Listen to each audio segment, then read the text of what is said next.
Do you have any questions before we get started? I know you were going to ask me about how I got into muzzleloading, but I'm kind of curious about that for you. Yeah. Too. I haven't talked about it a lot on the show, but both of my grandfathers on each side of the family were into it, and my mother's father got started in the 1930s here in Indiana, and had been shooting ever since, really since from 1938 till about 2008 or so. Wow. Yeah. So I was very fortunate. Both of my parents met at a muzzleloading shooting match, and so I was really born into it, having it on both sides of the family. It made it really easy for me to fall in love with it and enjoy it as much as I do. Hi, I'm Ethan. I love muzzleloading. Today we're talking with my friend David Belzer from Pennsylvania.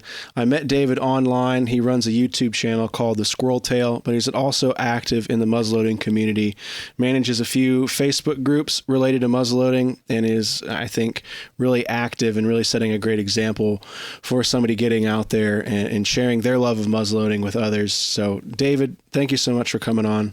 Welcome to the show. You're welcome. So I wanted to have you on, and you're, I would say, probably another young person when it comes to muzzleloading. Is that right? Yeah, I'm in my mid-20s. Okay. So. Yeah. So I wanted to have you on to kind of give your perspective as somebody, as a younger person getting into it. I try to balance, both sides of people interested in muzzleloading. But, to introduce yourself a little bit, could you tell the listeners a little bit about yourself and what your area of focus is when it comes to muzzleloading? So, yeah, I've been born and raised in Pennsylvania, lifelong hunter, and that is how, through my family, that is how I got into muzzleloading. It is a little different so my grandfather shot competition in the 50s and 60s. Okay.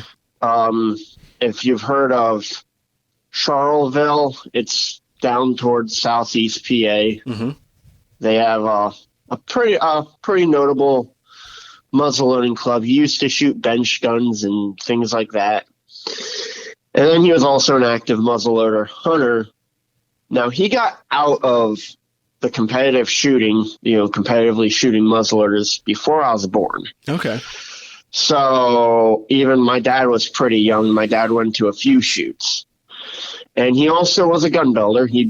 We have a couple of the muzzleloaders he built, including a few that he rifled the barrel himself. Wow. Which I have his rifling machine. Oh, that's awesome. And then I've always had that interest. We've always had muzzleloaders around. But then what really started me to get into it more, from more of just a casual interest to more hardcore, was when I was 12, we went down to Dixon's muzzleloading show in Kempton, Pennsylvania. And we walked there, and I got into making powder horns, and then I got into buying gun parts.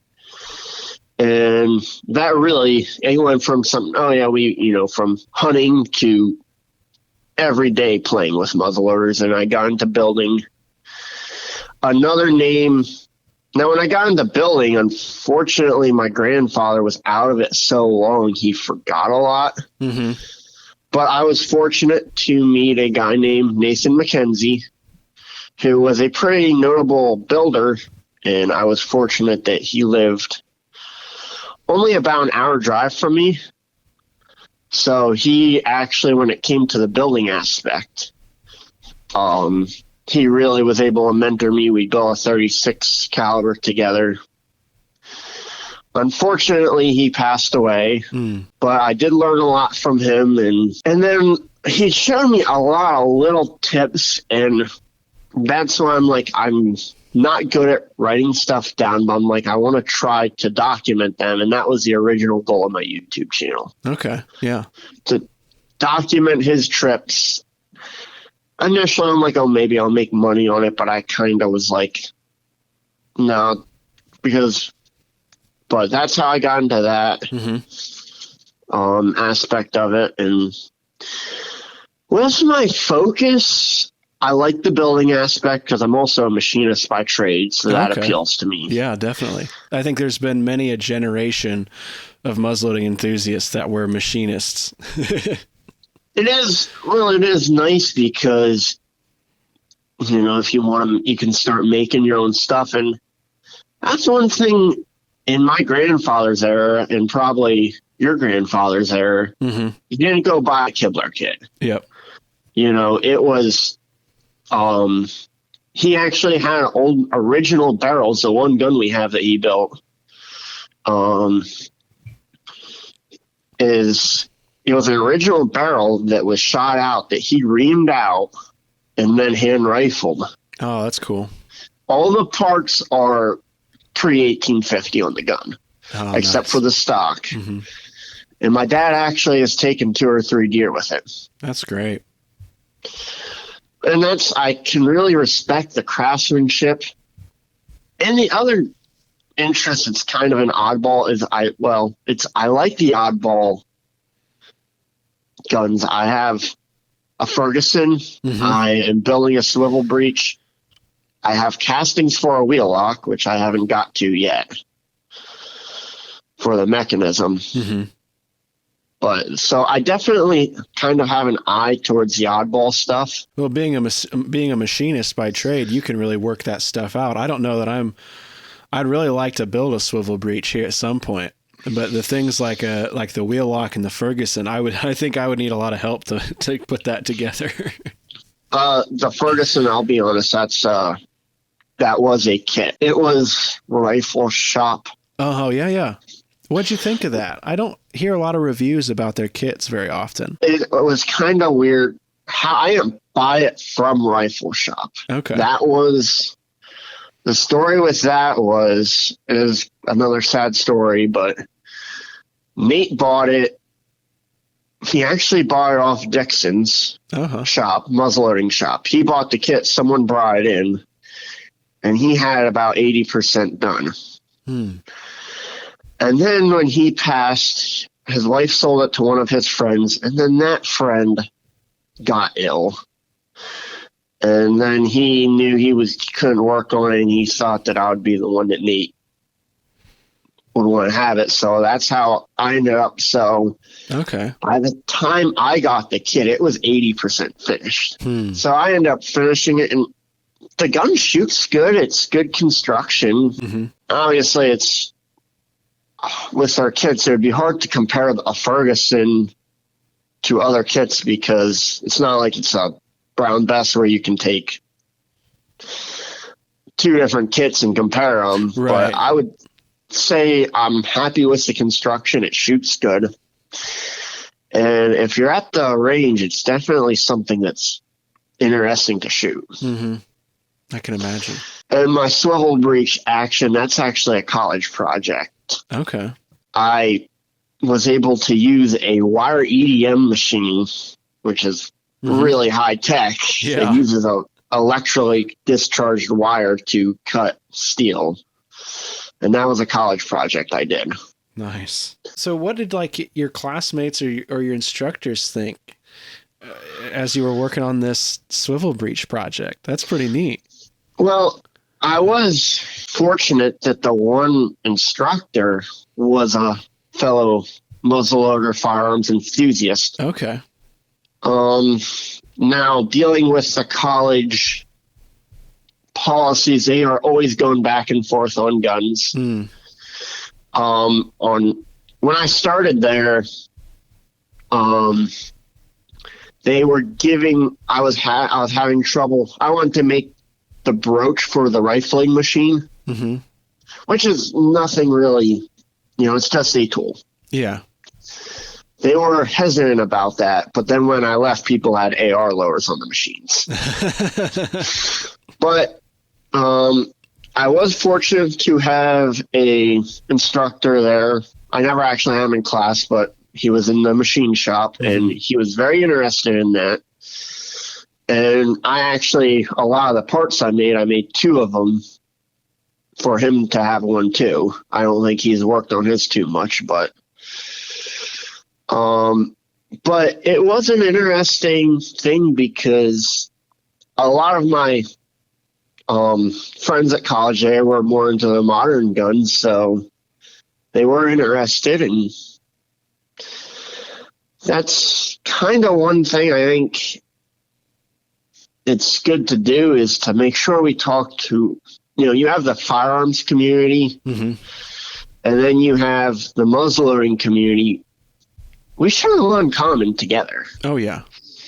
And I'm the guy that'll show up to the range with a muzzleloader, a World War II rifle, and an AR. Mm-hmm. So I like to let someone who's shooting an AR shoot my flintlock, or I know I'm getting off topic, but No, you're good. You're good. that's something that I find to be one of the best ways of promoting the sport, Mm-hmm. is to go to the public ranges. See, I always used to shoot my muzzleloaders on the days that no one was there, Mm-hmm. because it was easier, peaceful, like when you're loading if you need to check your target. But I have been going more when there's more people around to allow people to shoot them. Yeah. But So, jumping back in a little bit to our questions here, what is it that you enjoy about muzzleloading? What keeps you coming back when there's so much more? There's a lot of things out there that you can do and enjoy. What is it about muzzleloading for you that keeps bringing you back? I think it's I'm a big history buff, so a big part of it's history. Mm-hmm. And to shoot something that is 200-year-old technology, I just feel that connection. Yeah. I mean, you're never going to fully live that experience.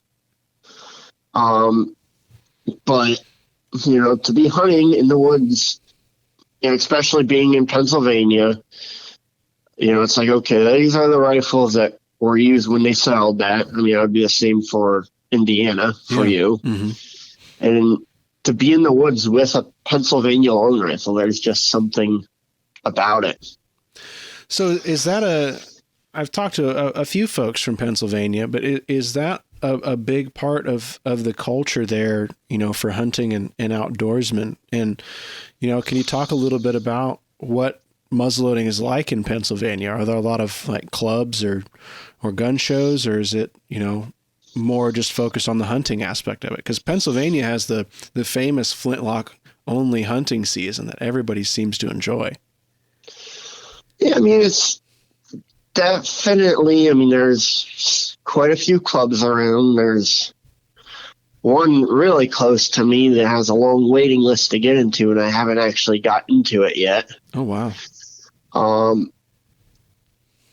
will say it is a lot of most of the people you see shooting them, that's their goal, because for a lot of people, it's if you don't get your deer, that month-long flintlock season can be your chance to get your deer if you haven't got one already. Mm-hmm. So it is definitely hunting, but then you do have plenty of people who are into the history. I'm only 2 hours from Lancaster and all the birth of the American long rifle. Mm-hmm. I know you're familiar with the Gunmakers Fair, and I've mentioned it before. That's only about 2 hours from me. So it's definitely, it's part of our history. I know the Pennsylvania long rifles are state gun. Mm-hmm. So that's obviously pretty. Yeah, that's pretty great to have a state gun that's a muzzleloader. Yeah, and that's something that's I think the hardest part for the community as a whole is getting people our age into it. Mm-hmm.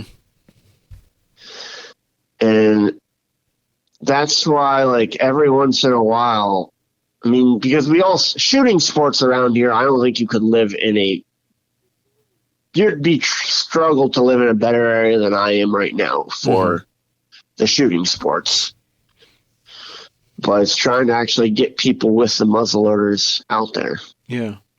Well, I guess that kind of leads us into the Facebook groups that you manage, because I think, a big part of getting people interested, and these discussions and, communities online where people can, get together and talk and learn from each other. So, when did you start, working with these Facebook groups, and what's it like managing them? Because, you have several groups with a lot of people in them. See, that it was kind of like when I started that was probably 2015. Okay. And there was another group, and it was at the time like the only muzzleloading group that I was aware of that was on Facebook. And they posted this thing that they wanted it to be only, like, it was an organization. I forget their name, and because this story shides them in a semi-bad light, I don't want to mention it, but they posted that they were going to remove anyone who's not a paying member of their organization. And at the time, I was getting into it. I had a gun I was working. I was always posting photos. And I'm like, there's this organization that I'm not aware of. At the time, I was a college student, so I was already a member of the NMLRA and the Horn Guild. So I'm like, I didn't really want to pay another dues to use this group. So that's when I created the Primitive Muzzleloader site, and it quickly grew. From first day, I think I had 20, and the next day it was like 700 members, and now it's just shy of 10,000. Wow. So, and it's enjoyable, definitely an enjoyable experience. I'll be honest, I probably would have deleted my Facebook if I didn't have this Facebook group. Right, yeah.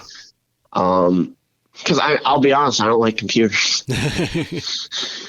I'm not, but I enjoy the group. It's such a great way, because it was before I had the group. It was okay. I went to Dixon's and then the Artisan Show, so they were about 6 months apart, and that was pretty much between then, other than a couple friends, my dad and other people super local. I didn't have much communication with the community. And I especially think it's important for people, because I think probably both of us, if you're in Indiana, because you're pretty close to Friendship then. Yeah, I'm about 4 hours from there. Yep. Okay. I would say we're both probably fortunate in the states we live in. Oh, absolutely. Yeah, I hear stories from, folks out west in the much less populated states, and it's really hard for them to get into muzzleloading and to find a group, because there's just so much space and so few people out there. And that's why I definitely think the online, that's definitely the place. I'm still a firm believer that you do need the shows. You need the face-to-face communication. Yeah, absolutely. But to supplement that with online, or if, with price of fuels, you can't get to every show. Yeah. To be able to communicate, to reach out to different people, and obviously people our age and younger, that's sometimes the only way to reach out to them is through the internet. And of course, not to get into politics, Facebook is not the most pro. We're always playing with the rules, but yeah, trying to make sure we can keep the groups on, I think, is definitely an important aspect. And same with YouTube, because I remember when I got into powder horns, making powder horns, that's the first thing I did. If you went, and so this would have been like 2010, 2009, 2010. You went on YouTube, there was almost no, I typed in powder horn, And there was one guy talking about an old horn in a museum. Now there's probably 4 or 5 video series on how to make powder horns. Yeah. Because I know I have one. I know you have one. I'm sure there's plenty more. So if someone doesn't have that aspect, doesn't have a Nate McKenzie nearby to show them how to work on this stuff, having a YouTube video is the second best thing. Oh yeah. It might not be perfect, but if it gets some people interested in it, that's a big thing.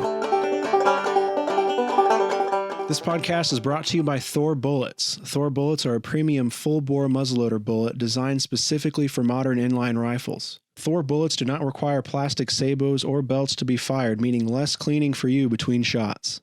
The patented copper base creates an airtight seal, giving you greater distance and accuracy. Thor's unique engineering allows the bullets to retain 95% of their weight upon impact, and the controlled expansion ensures large, easy-to-follow blood trails. Thor bullets are currently available in a 50 caliber version that is sized to your specific bore. Thor is also expanding into a new 45 caliber bullet designed for faster 1 in 24 and 1 in 22 twist inline rifles. For more information on these great bullets, visit www.thorbullets.com. We'd like to thank Thor Bullets for their sponsorship of this podcast.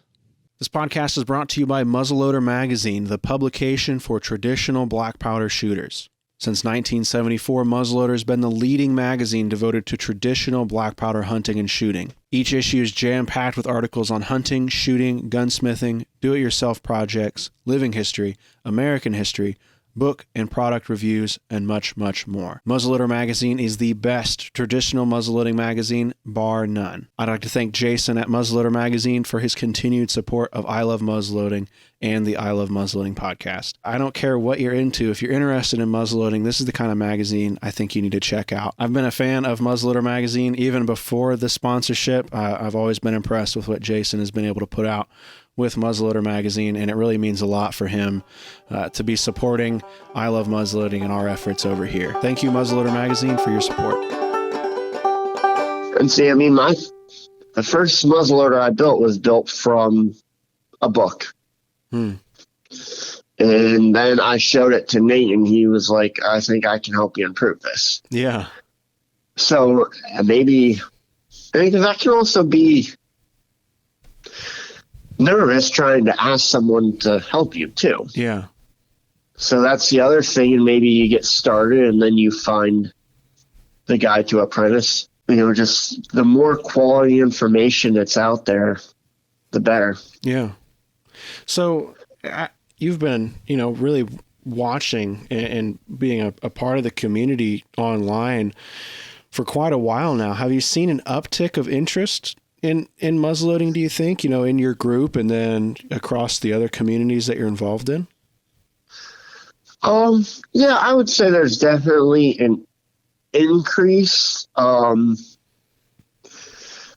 some extent, I do worry though. I'm just being honest. Like, I looked at and I'm sure you see on your stats it'll say your age breakdown. Yeah. I think my channel's like 85% 55 and older. Mm-hmm. I don't know. Is that the same, roughly what you see, or? Mine started that way, and I'm now 50-50 basically. So I'm just over 50% under the age of 50. Okay, that's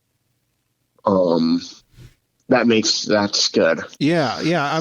But it is, that's still, I think we talk about it a lot, online and, on the podcast and things about the age breakdown of muzzleloading enthusiasts. But I think that even if there is a little data, that shows that more younger people are getting interested in it, I think it shows that it's going to be passed on to another generation, And that's, definitely, like, I think the hardest thing just trying to get people interested is you're not shooting fast. It's trying to get the patience of the sport. But the one thing I always tell people when I'm trying to get someone, I need 20 shots to go have fun with a muzzleloader for like an afternoon. Yeah. I take one of my ARs and with 20 shots and it's barely, 10 minutes of fun. Yeah. Like it's nothing. And even like a bolt action, it's only, that's the one thing I always try to, when I'm at a range, like, because right now people are complaining with the modern guns just how expensive it is to fuel them. Yeah. Yeah. Right now is a really, really expensive time to try to shoot anything modern. There's a group of guys that I shoot World War II guns with on Saturdays, and I used to shoot 50 shots. I might load up 20. Mm-hmm. But I always tell people, like, if you want to go to the range, actually spend time there and not have to take a loan out. Muzzleloading is one of the greatest ways to do it. Yeah. And if you shoot a muzzleloader good, you can shoot anything. Oh, yeah. There's been a few times at the range when I've just been. One time, I love that 36 caliber because there's minimal recoil. Mm-hmm. And I let a guy and his dad, they were there sighting in their deer rifle, and kid was probably 10 years old. His dad, I talked to him and his dad let him take a shot. And then I ran into him a few weeks later, and the kid asked for a CVA kit for Christmas. So that kind of, I still think online is great, but doing the in-person absolutely talking to people is hard to beat. Yeah. Yeah. You can't beat that smile. Like, I know exactly what you're talking about is when you're at the range or you're at an event and you let somebody shoot a muzzleloader for the first time, they get that black powder smile on it. And that's just the best thing ever. It was so funny because this 10-year-old kid, I had a target at 25 yards. The bullet went dead square in the center. Like, probably a little luck, and I'm sure his dad worked with him. But I'm like, that's perfect because now you could tell just the way he wanted to shoot him again. Mm-hmm. He didn't want that to be his only time.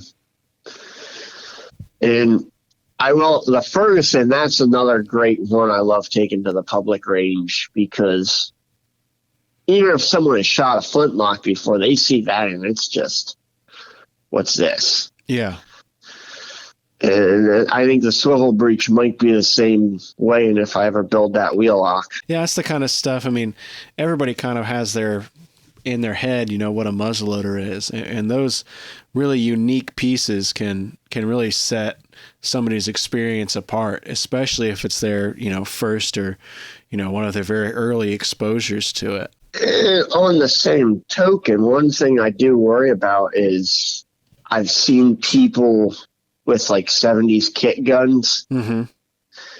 If that's what you have, that is not a good tool for getting people interested. Yeah, those can be a little finicky. I know I was in high school, we had a marksman club, and the teacher brought one of them, and it was like he spent all day. Like, they were literally taking turns trying to get the thing to go off. Jeez. To see. Like, that was the game, to see who it would go off for. Uh-huh. That's not fun. That is probably the worst thing to do. And that's one of the things I think is definitely also going to help the sport is affordable, good quality muzzleloaders. Mm-hmm. I don't have a Kibler kit, but I've been around them. For the price, to get someone a quality muzzleloader, you can't beat that good quality. Oh, yeah. I tell people that, for a little bit more money, after you start looking at especially some of the Italian muzzleloaders, for a little bit more, you can have something that I don't think you're going to have the desire to upgrade or tinker with, or, you know, have a little buyer's remorse about. I don't think it's there for one of those. And I don't think we've had that, you know, as easy as it is to put one of those together for a long time. And there's a lot of great, you know, other kit manufacturers that build a premium kit, but it takes a lot of tools and a lot of effort to put together. And Kibler really lowered that barrier to entry, I think. That's one of the things, like, if you just want, I mean, don't get me wrong, I love the hand-built, one-of-the-kind deals. Like, to be the guy with the only gun like that is cool. But if you just wanted to hunt with and shoot, that's perfect. Yeah. My dad has one, and the thing shoots great. He's taken 6 or 7 deer with it. Wow. It actually got to the point where, with modern rifles in the past 6 years, we've maybe only taken, in the last 5 years, we've probably only taken 2 out of 10 deer with modern rifles. That's another bet. What? So what makes you pick hunting with a muzzleloader over a modern rifle? Partially, mainly the history. It's feeling that you know, doing the way our founders did it is great. I mean, I will be honest, part of it is the seasons.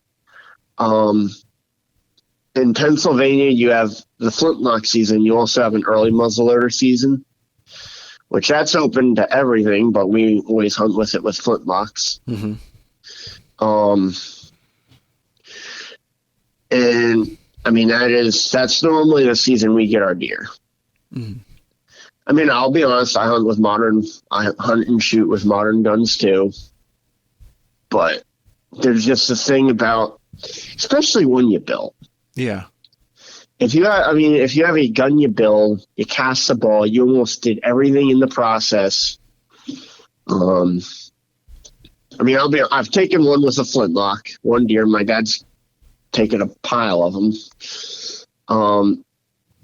And just a satisfaction of, hey, this is a gun I built. You know, it's just that sense of pride compared to going to the sporting goods store, buying a bolt action rifle and a box of ammo. And right. You know, there's that, it's a challenge. It's the pride of it. Yeah. It's doing it the hard way. Yeah. And it's, you know, you can say, I did this the way the people did it 200 years ago. Because I took one deer with a Flintlock. It was a 62 caliber Jaeger I built. Okay. It was the best hunt ever. We had breakfast at the fire hall. I left the fire hall because it was raining a little bit, and I said, I'm heading up to my father. Walked to the top of the hill. The deer walked out 25 yards. It was 20 minutes from when I left the fire hall to when I had the deer down. Just lined up perfect. It walked out 25 yards. It was a nice mature doe. Stood there broadside.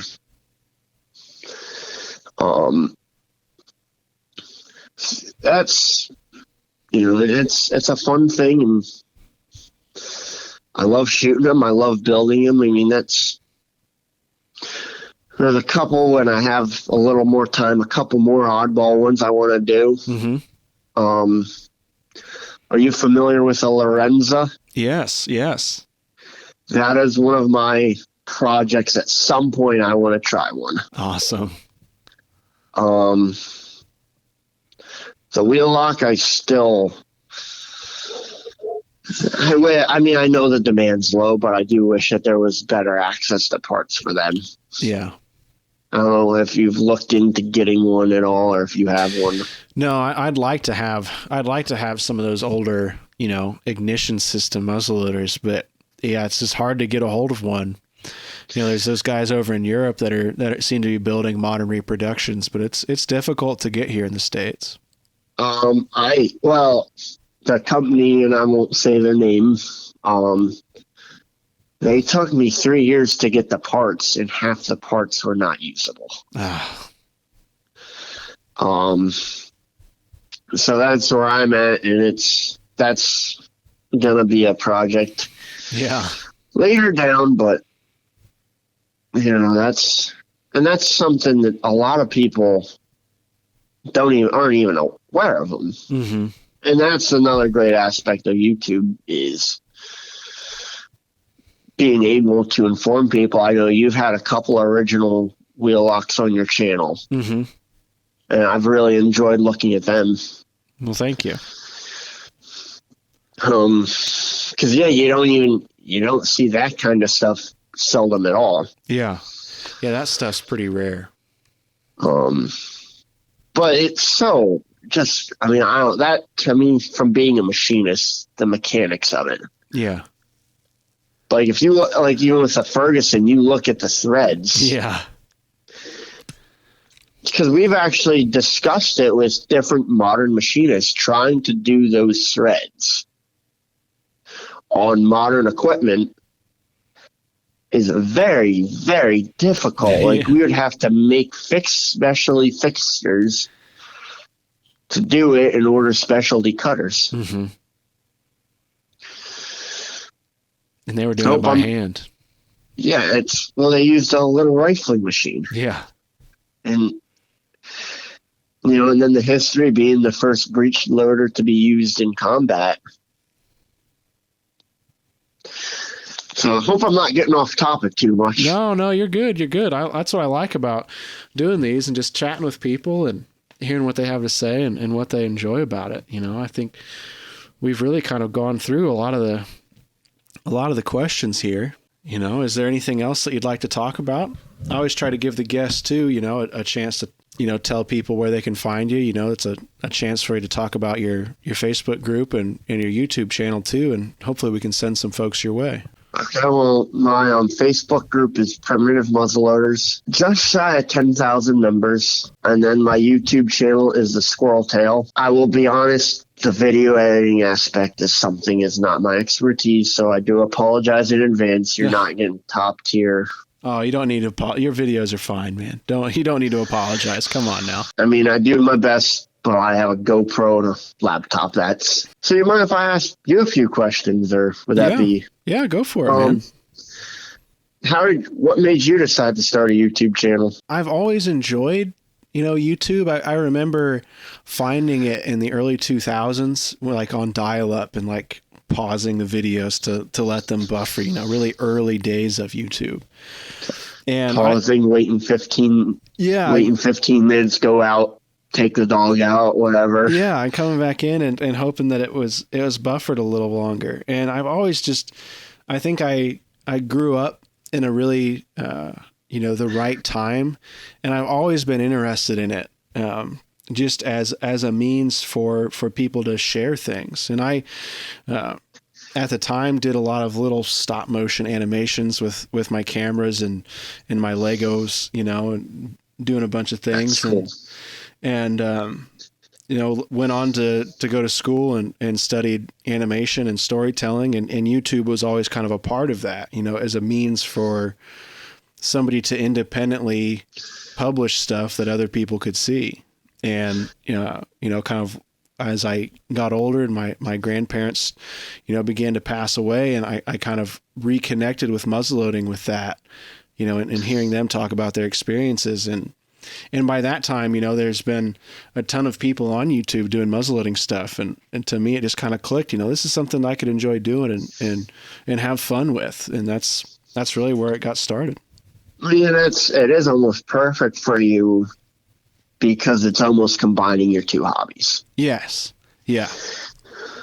And then, I think that is my biggest downside as me trying to create YouTube content is I'm always like, do I want to edit this video or do I want to go to the range? Yeah. Do I want to go edit this video or do I want to go run the forge? Yeah. Because I went into this YouTube thinking, I can just run a camera while I'm in the shop and then post it online. It'll be super easy. Yeah.